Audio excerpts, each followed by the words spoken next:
Bonjour à tous. Aujourd'hui, dans cette dernière partie parlant de l'inconscient, nous allons parler de ces autres effets qu'il peut avoir sur notre vie. Alors, l'inconscient peut être cause de blocage émotionnel. Des expériences enfouies dans l'inconscient peuvent nous empêcher de vivre pleinement certaines émotions. Exemple, vous avez des difficultés à aimer ou faire confiance. Eh bien, c'est souvent lié à une peur inconsciente d'être abandonné ou blessé. Peut-être par le passé vous avez été abandonné. Je ne sais pas, peut-être que quelqu'un que vous aimiez énormément vous a laissé un moment critique de votre vie, ou peut-être que vous êtes né orphelin et que c'est très dur d'être abandonné, donc peut-être vous allez préférer être seul que d'être accompagné. Eh bien, cela est signe de votre inconscient. Ensuite, l'inconscient peut être un blocage face à la réussite. Chez certaines personnes, réussir à créer de la culpabilité inconsciente.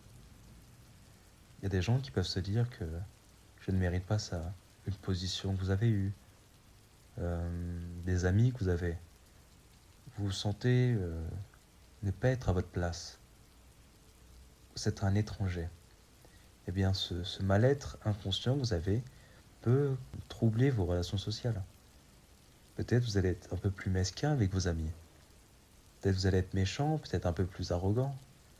Eh bien, ça, c'est signe de votre inconscient qui vous dit, peut-être vous vous dites à vous-même, sans même le savoir, que vous êtes peut-être inférieur à eux, ou vous ne vous sentez pas être à côté de cette personne.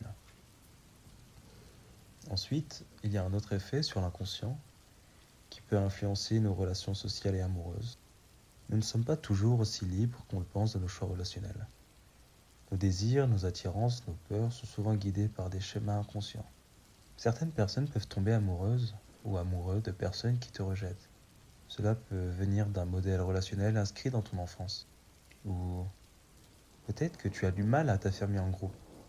Bien, cela peut être l'inconscient qui te pousse à éviter le conflit, car tu associes cela à du danger via une expérience passée ou à une forte autorité parentale. Merci de m'avoir écouté. Alors, si vous êtes plus intéressé par d'autres sujets de l'inconscient, je pourrais donner encore plus d'aspects. Sinon, si vous voulez qu'on traite un nouveau sujet, eh bien, les commentaires sont là pour. N'oubliez jamais de penser pour vous-même. Merci.